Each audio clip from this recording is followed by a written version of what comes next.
I'm just trying to figure out how this happens. That's really all I'm trying to do here. And I need your answer at 913-408-7957. This from Axios.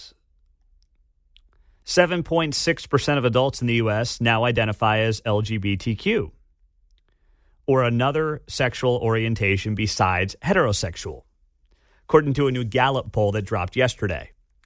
That is a new record for adults who identify as LGBTQ+. It's grown over 4 points since 2012. But it's really what's inside the survey that matters. The survey found that women are nearly twice as likely as men to identify as LGBTQ.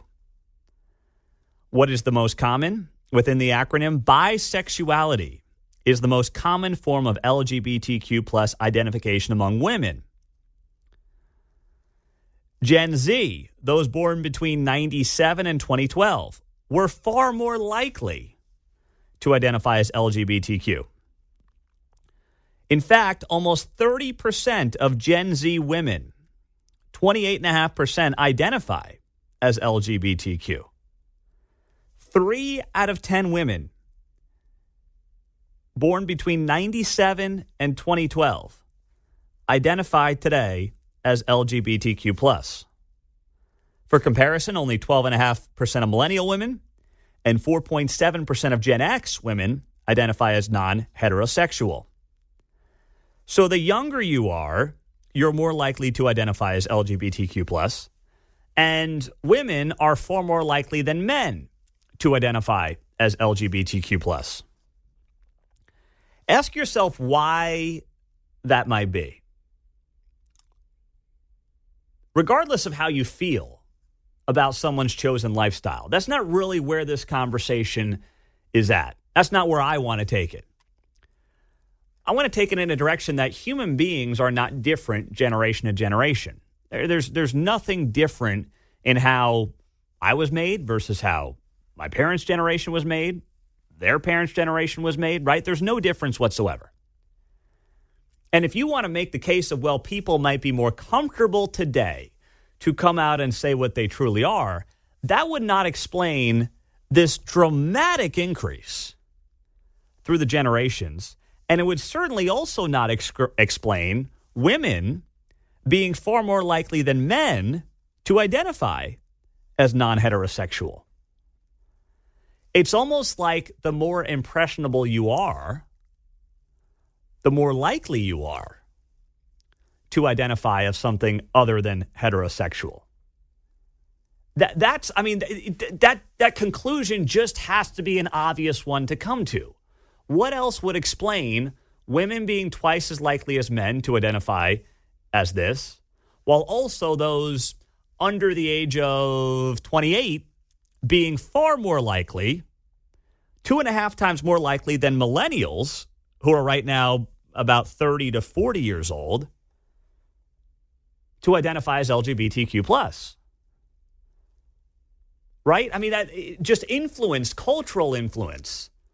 The younger you are, the more likely you are to be influenced by culture, by pop culture, by the cesspool that is social media, than someone who's a little more confident, a little more set in their ways at 35, 40, 45 years old. It's not genetic.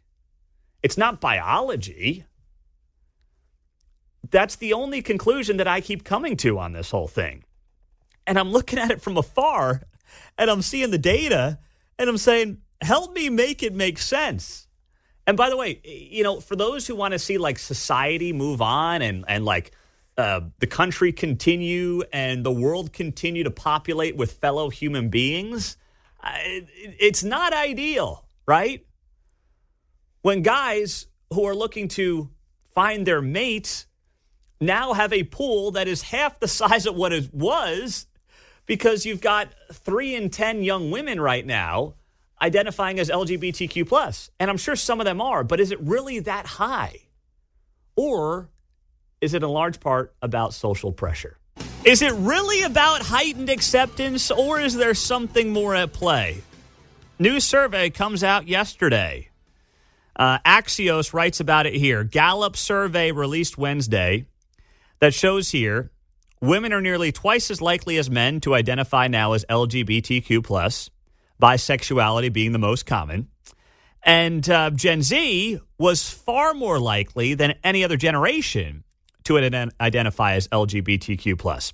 28.5% of Gen Z women identify as LGBTQ+.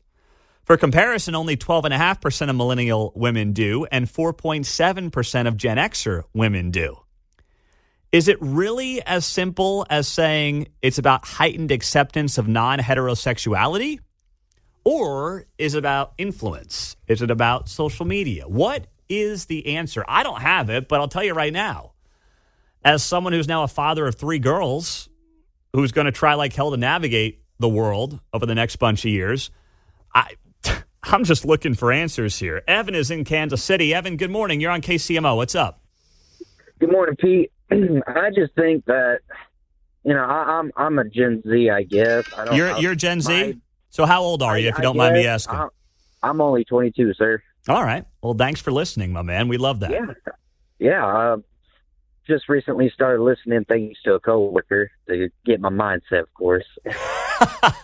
Wait, say that. What made you start listening? My coworker, cause he was like, the government ain't gonna help you, so you might as well listen to someone who might.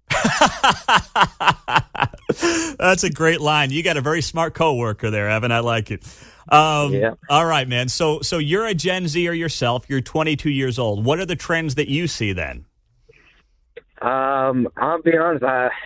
I think it's just people not having thick skin and no backbone. If I'm being honest, everybody gets offended about words and the way you talk to them. It's like, well, come on, let's grow some skin. Let's get a backbone back into us.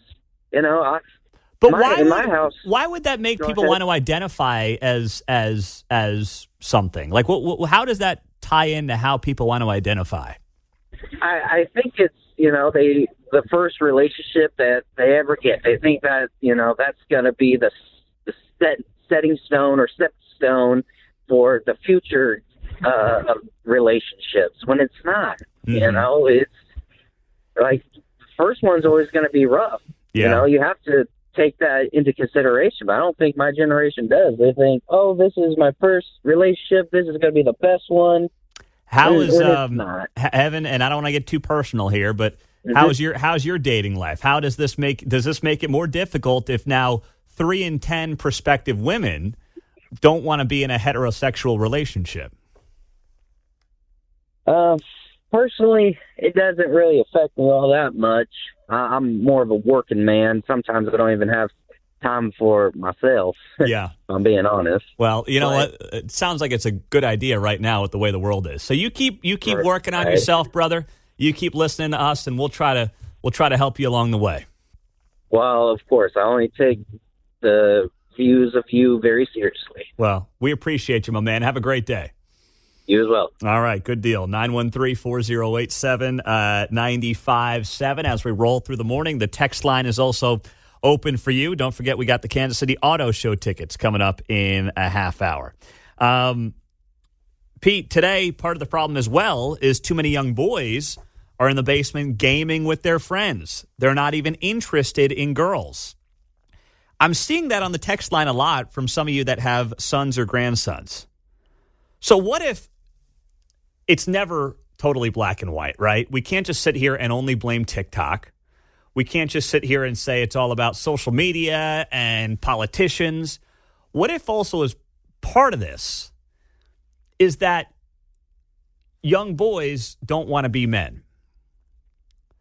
So as a result, young women are looking at other options because maybe they're not getting pursued by young men like a lot of us remember, even as a millennial, going back to high school, right? Where you were always trying to flirt, you were working on your game, and sometimes you were really bad at it, and some days you had good days. What if that is also part of the problem? That if young women are not being pursued by young men as much, then they're like, well, maybe I'll try this. Let's give it a shot, Victor in Parkville. What's up? Well, good morning, Pete. It's a multifaceted problem, if you will. that you brought up. I think if you've ever had a classic example of parents needing to get back involved in the educational system in the schools, this is one of them, because a lot of this is being spoon-fed to them in the schools, where the whole toxic masculinity, CRT, you can be what you want. Now you have the educational system, teachers promoting, you can be whatever gender you want to be, you can be whatever animal you want to be, and all this other stuff. And parents, for far too long, have abdicated their responsibility of, parenting. Yeah. Get involved with your children, show them what a real man is, show them what a real woman is, show them what a real relationship is, and go forward from there and try to take that influence away from the educators, which more often or not are, well, let's face it, Marxists, communists, and so on and so forth. So a real man. I love it, Victor. A real man like Victor to set him straight. I love that. I just all right. We'll call you. We'll call you Daddy. I do what I can. How about a real man like Mr. Mundo? Now we're talking. Now don't get me all hot and bothered there, Victor. Appreciate you, my man. That's a wrong way to go there, bud. All right. See you later, big boy. Don't get any ideas. Catherine in Kansas City. Hello, Catherine. Good morning. Good morning. How are you today? I'm doing well. How are you? Doing well. Hey, one other point I wanted to make is that because it is more socially acceptable for that alternative option, one reason that women might be seeking that alternative option is that we have not seen a very drastic decline in victimization of females by male predators. We still have a very large problem in this country and across the world of domestic violence of men against women. I'm not saying that men can't be victims, but there is still a lot of women that are... the fear of domestic violence, you're saying? Domestic violence or even just victimization at any age. Mm-hmm. And if your predator is a male, and it is socially acceptable to then have an alternative partner, that you might be seeking that out. So basically, and I wouldn't fault women for that. Yeah.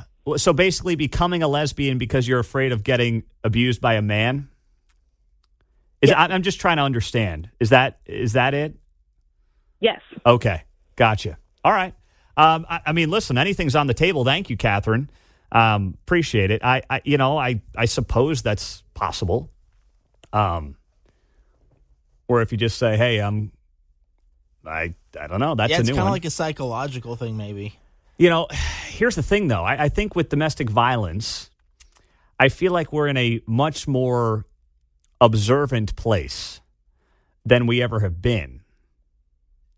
I mean, heck, in large part, the Me Too movement was a large part about protecting women from domestic violence. Now, like everything else in today's society, the pendulum swung way too far in the other direction, where if you said anything, even if the facts literally proved you were wrong, you had to be right.